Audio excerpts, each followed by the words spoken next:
नमस्ते दोस्तों, स्वागत है आप सभी का स्टडी विद रवि के इस बेहतरीन से लेक्चर्स में। और आज हम फिर से बात करने वाले हैं 1 फरवरी वाले एग्जाम का। जी हाँ दोस्तों, वायरल मोस्ट इम्पोर्टेंट कह सकते हैं, वीवीआई कह सकते हैं, वे सारे प्रश्न का कवर करने का प्रयास करेंगे जो कि आपके 1 फरवरी 2025 को 100% पूछे जाने की संभावना बनती है। सारे के सारे प्रश्न आपके बायोलॉजी से होने वाले हैं और 100 क्वेश्चंस का सॉल्यूशन जो है हमने पिछले क्लास में कर लिया था। और आज 101 नंबर सवाल से स्टार्ट करते हैं। टोटल 200 क्वेश्चंस करने का हम लोग आज प्रयास करेंगे। तो 101 नंबर सवाल है आज के इस लेक्चर का कि डाउन सिंड्रोम में गुणसूत्र की संख्या कितनी है। जी हाँ, डाउन सिंड्रोम में जो है गुणसूत्र की संख्या कितनी है। तो जैसा कि पता है डाउन सिंड्रोम में जो है गुणसूत्र एक बढ़ जाता है, याद रखिएगा। ऑप्शन नंबर यहाँ पे बी करेक्ट आंसर होगा 47। ऑप्शन नंबर क्या होगा 47। Option number B correct answer है। अगला है कि न्यूक्लिक अम्ल पॉलीमर है। न्यूक्लिक अम्ल जो है किसका है, तो न्यूक्लियोटाइड का क्या है, यहाँ पे पॉलीमर है। न्यूक्लिक अम्ल प्यारे साथियों न्यूक्लियोटाइड का क्या है, पॉलीमर है। अगला है 103 नंबर सवाल की ऐच्छिक जीन के बहुलीकरण हेतु किसका उपयोग करते हैं। तो याद रखिएगा पीसीआर यानी पॉलीमरेज चेन रिएक्शन का यूज हम लोग करते हैं। ऑप्शन नंबर यहाँ पे बी करेक्ट आंसर है। अगला 104 नंबर सवाल है कि पॉलीमरेज श्रृंखला अभिक्रिया का क्या कार्य है। तो जैसा कि आपको पता है पॉलीमरेज यहाँ पे श्रृंखला अभिक्रिया यानी पॉलीमरेज चेन रिएक्शन बोल सकते हैं। ये डीएनए प्रवर्धीकरण में यूज किया जाता है। एक छोटे से डीएनए को यहाँ पे क्या किया जाता है, प्रवर्धित कर यानी बड़ा कर बहुत सारे डीएनए तैयार कर लिए जाते हैं, जिससे कि लैब में आसान होता है उनके बारे में चर्चा करना। तो DNA option number correct answer होगा डीएनए प्रवर्धनकरण। अगला है कि आरएनए के प्राइमेडीन में पाया जाता है। जैसा कि आपको पता है आरएनए के प्राइमेडीन के बारे में बात किया जा रहा है, तो साइटोसिन तो पाई जाएगा, साथ में यूरा सेल भी आ जाएगा। Option number C correct answer होगा। और 1 फरवरी में तहलका मचाने वाला है सवाल है। तो आज की इस वीडियो को आप लोग लाइक कर दीजिएगा फटाफट से, चैनल को सब्सक्राइब करके और शेयर करने का भी प्रयास कीजिएगा अपने भाई बहन दोस्तों के पास, ताकि उनका भी भला हो सके। 106 नंबर सवाल है कि कार्बन जैविक विकास के पूर्व रासायनिक विकास हुआ था। इसकी अवधारणा किसके द्वारा दिया गया, तो एच आई ओपेरन तथा जेबीएस होल्डन के द्वारा इसकी अवधारणा जो है दी गई। तो ऑप्शन नंबर ए जो होगा बिल्कुल इस प्रश्न का राइट जवाब होगा।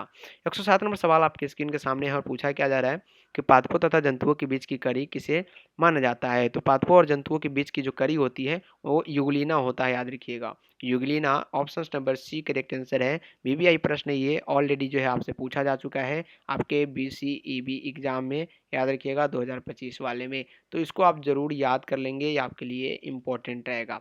अगला सवाल 108 नंबर कि फैलेरिया रोग संवाहक है या फैलेरिया रोग वाहक है। तो ये मादा क्यूलेक्स मच्छर फैलेरिया का क्या है, याद रखिएगा ये वाहक है। Option number C correct answer होगा, याद रखिएगा।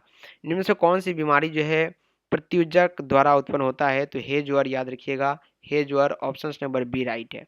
ट्रिपल एंटीजन टीका का उपयोग नहीं होता है। ट्रिपल एंटीजन टीका का उपयोग जो है टाइफाइड के लिए नहीं होता है। Option number C correct answer होगा, याद रखिएगा। अगला है कि एड्स है। एड्स जो है प्यारे बच्चों क्या होता है, एड्स तो ये विषाणु द्वारा होता है, सॉरी विषाणु द्वारा होता है एड्स, याद रखिएगा। Option number B correct answer होगा। सकल कोशिका एनीमिया किस प्रकार का रोग है, तो सकल कोशिका एनीमिया जो है ऑटोसोम संबंधित रोग है। क्या है, ऑटोसोम संबंधित रोग है, याद रखिएगा। Option number B correct answer होगा। अगला है कि रेट्रो विषाणु निम्नलिखित में से किस बीमारी का रोगजनक है। रेट्रो विषाणु जो है एड्स का क्या है, यहाँ पे रोगजनक है। रेट्रो मतलब होता है बहुत ही पुराना, क्या बहुत ही पुराना विषाणु, रेट्रो का मतलब यही होता है। तो ऑप्शन नंबर यहाँ पे जो बी होगा ना वो बिल्कुल करेक्ट आंसर होगा, याद रखिएगा। एंटीबॉडी है, एंटीबॉडीज है, याद रखिएगा। एंटीबॉडी जो है एक प्रकार के ग्लाइकोप्रोटीन है। ग्लाइकोप्रोटीन क्या है, एंटीबॉडी के रूप में कार्य करता है। एंटीबॉडी, एंटीबॉडी याद रखिएगा ये कौन है, तो ये ग्लाइको क्या है प्यारे बच्चों, ग्लाइकोप्रोटीन, याद रखिएगा ग्लाइकोप्रोटीन है। ऑप्शंस नंबर आपके सी में नजर आ रहे हैं और बिल्कुल करेक्ट है। वीवीआई प्रश्न ऑलरेडी आपके पीवाईक्यू में पूछे जा चुके हैं। अगला 105 नंबर सवाल है कि एसिटाबुलेरिया इनमें से क्या है। एसिटाबुलेरिया जो है ये सवाल है, इसे टॉप क्वेश्चंस यानी टफ क्वेश्चंस भी कह सकते हैं। टॉप क्वेश्चन जो है अगले लेक्चर्स में हमने किए थे, फर्स्ट लेक्चर्स में, उसमें काफ़ी हाई लेवल का भी क्वेश्चन था और उससे अगर आपसे पूछे जाते हैं तो बिल्कुल भी घबराने की जरूरत नहीं है, वे सारे कवर हमने कर लिए हैं फर्स्ट लेक्चर्स में। और ये सवाल option number A correct answer होगा। एसिटाबुलेरिया एक प्रकार की सवाल है। अगला लेक्चर्स में हम बात कर रहे हैं 116 नंबर सवाल का कि भूमि की उर्वरक शक्ति को परिपोषित करने वाला जीव समूह क्या है, तो ये जैविक खाद है। ऑप्शन नंबर बी करेक्ट है। ऑलरेडी ये सवाल आपके बीसीबी के एग्जाम में पूछे गए। 1 फरवरी के लिए आप फिर से इसको रेडी कर लीजिएगा, ये आपसे पूछे जाएंगे। शहद का निर्माण करती है, तो ये कार्यकर्ता या सेवक मधुमक्खी ये क्या करती है, शहद का निर्माण करती है, याद रखिएगा। सिल्क धागों में कौन सा प्रोटीन होता है? यहाँ पे फिब्रोइन। फिब्रोइन जो है ये क्या है? सिल्क धागों में प्रोटीन पाई जाती है। 118 नंबर सवाल का जवाब option number A correct answer होगा, याद रखिएगा। नेक्स्ट क्वेश्चन पर फोकस करें। 119 नंबर सवाल की निम्नलिखित में से कौन सी बीमारी मुर्गियों में होता है? और काफी बार पूछा गया ये सवाल है, तो आप लोगों का मैं आंसर का वेट कर रहा हूँ। फटाफट से आप लोग कमेंट बॉक्स में आंसर डालेंगे कि मुर्गियों में होने वाली बीमारी का नाम जरा बताने का प्रयास कीजिएगा। जी हाँ, तो सभी का आ रहा है हैजा, ब्लड फ्लू और रानीखेत। तो जैसा कि आपको पता है यहाँ पे मुर्गियों में जो होने वाली बीमारी है वो क्या है? यहाँ पे सभी प्रकार की बीमारी जो है मुर्गियों में होती है, लेकिन ज़्यादातर रानीखेत आता है। अगर ये ऑप्शंस आपके ना रहे एग्जाम में तो रानीखेत मारेंगे ऑप्शन नंबर सी के साथ, इसका राइट आंसर जाएगा। मृदा में नाइट्रोजन स्थिरीकरण हेतु हम किसका प्रयोग करते हैं? नील हरित बैक्टीरिया का, याद रखिएगा। नील हरित बैक्टीरिया का मृदा में नाइट्रोजन की स्थिरीकरण हेतु हम लोग यूज किए करते हैं। शराब उद्योग में किस सूक्ष्म जीव का उपयोग होता है? ईस्ट यानी खमीर उद्योग। खमीर में खमीर और ईस्ट जो होता है ये शराब उद्योग में यूज किए जाते हैं। अगला क्वेश्चन है आपके स्क्रीन के सामने कि दलहनी पौधे में जड़ जो है पिंड में कौन सा जीवाणु पाया जाता है? राइजोबियम पाए जाते हैं। क्या पाए जाते हैं? राइजोबियम। टी लिम्फोसाइट्स उत्पन्न होता है अस्थि मज्जा में। अस्थि मज्जा में क्या उत्पन्न होते हैं? T lymphocytes.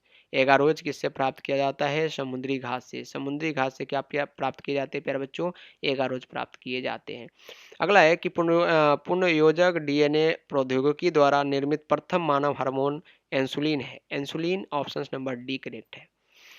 कराई एबी किससे नियंत्रित करता है? कौर्ण छेदक को। कौर्ण छेदक को क्या कराई एबी नियंत्रित करता है? टीआई प्लाज्मिड जो आनुवांशिक इंजीनियरिंग में प्रयुक्त होता है उसे प्राप्त होता है एग्रोबैक्टीरियम ट्यूमिफेरेंसिस, याद रखिएगा। ऑप्शन नंबर डी बिल्कुल इस प्रश्न का करेक्ट आंसर होगा। नेक्स्ट क्वेश्चन है कि ट्रांसजेनिक सुनहरे धान में किस विटामिन की प्रचुर मात्रा पाई जाती है? ये विटामिन ए की प्रचुर मात्रा इसमें पाई जाती है, याद रखेंगे। अगला क्वेश्चन है कि चरम समुदाय किस क्षेत्र में पाया जाता है? संतुलित क्षेत्र में चरम समुदाय पाए जाते हैं। 129 नंबर सवाल का जो जवाब आ रहा है वो ऑप्शन नंबर ए आ रहा है और बिल्कुल करेक्ट आंसर भी होगा। पौधे जो जलीय वातावरण में नहीं पाए जाते हैं वो बबूल। बबूल जो है ये जलीय वातावरण में नहीं पाए जाते हैं। अगर इसको रेगिस्तान में भी लगा देंगे तो ये आपस में क्या कर लेंगे? विकास कर लेंगे। नेक्स्ट है कि टिड्डा क्या है? सवाल जो है काफी बार पूछे गए सर कि टिड्डा क्या है, तो प्राथमिक उपभोक्ता है। प्राथमिक उपभोक्ता क्या है? टिड्डा है। अगला सवाल है कि एक पारिस्थितिक तंत्र में हरे पौधे क्या है? तो उत्पादक है। उत्पादक हरे पौधे क्या है?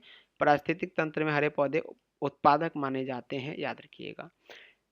कि इसकी जल धारण क्षमता सर्वाधिक है, तो यहाँ पे केले होगा। केले की जो है जल धारण क्षमता जो है सर्वाधिक मानी जाती है।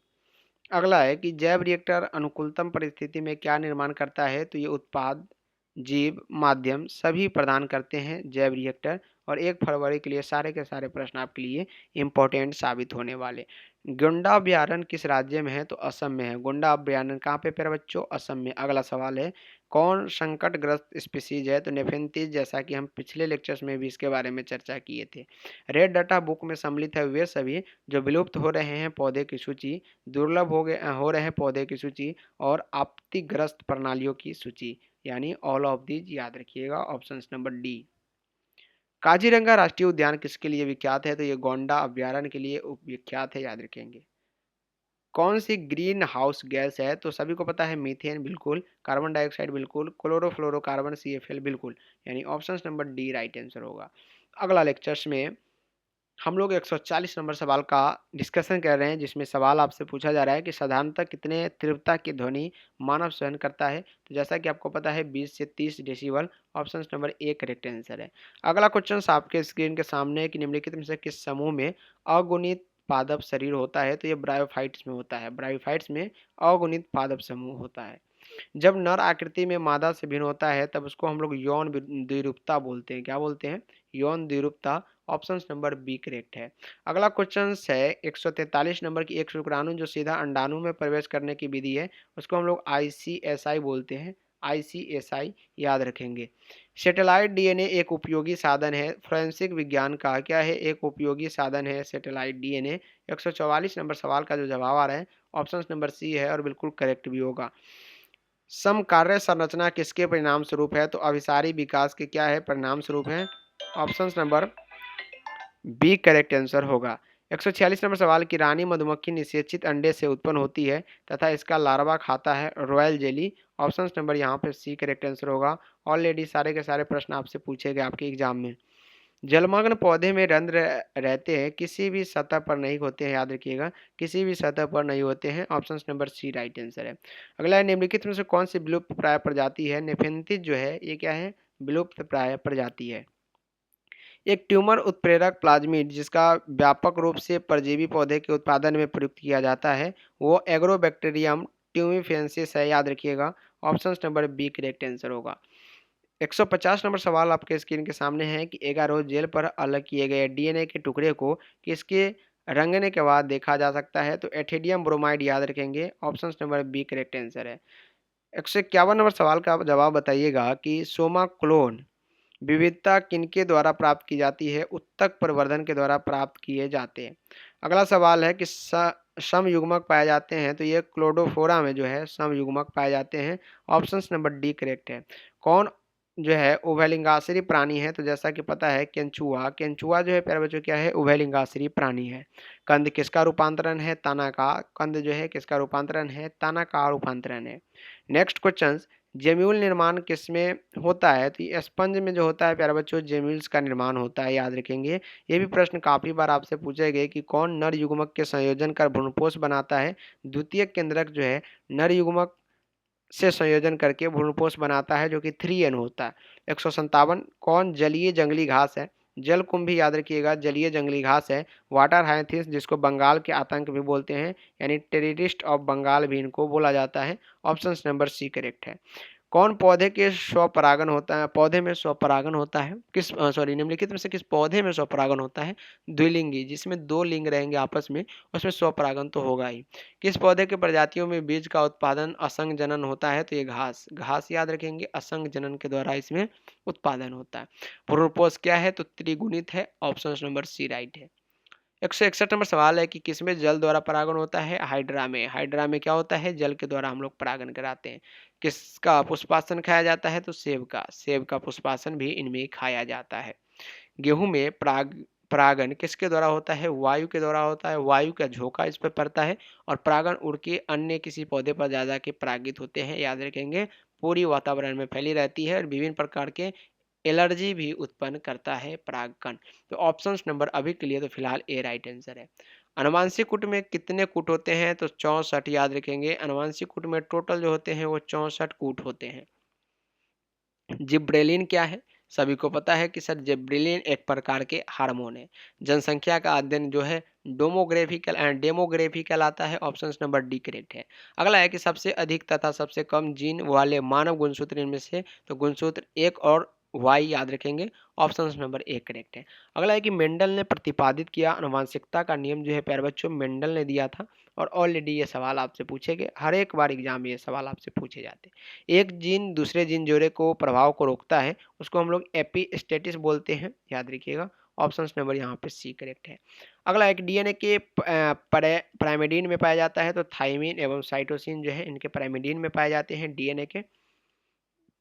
Option number A right answer होगा। 171 नंबर सवाल काफी अच्छे से आप लोग पूरी क्लास को सीन कर रहे हैं, उनके लिए एक टॉपर की लिस्ट में जाने की सूचना जाती है कि सर आप टॉपर भी हो सकते हैं। इतनी अगर मेहनत से अगर आप पूरे लेक्चर्स को देखने का मन बना लिए हैं और सारे क्वेश्चंस को आप देख रहे हैं, बहुत ही अच्छा। और ट्रांसफर आरएनए में पाए जाने वाले 3 क्षारकों का क्रम जो संदेशवाहक आरएनए कोडोन से बनता है उसको हम लोग एंटी कोडोन बोलते हैं। तो लगातार अभी कुछ 30 और प्रश्न बचे हुए हैं, उनको भी देखने का प्रयास करें, जो कि हो सके तो यही 30 में से 20 प्रश्न आपको डायरेक्टली रह जाए। तो हो सकता है, कुछ भी हो सकता है, संभावना जो होती है 100% रहती है। तो वर्णघनता में रोगी नहीं पहचान पाता है लाल और हरा रंग, जैसा कि ये क्वेश्चन आप लोगों ने 10th लेवल से ही किया होगा।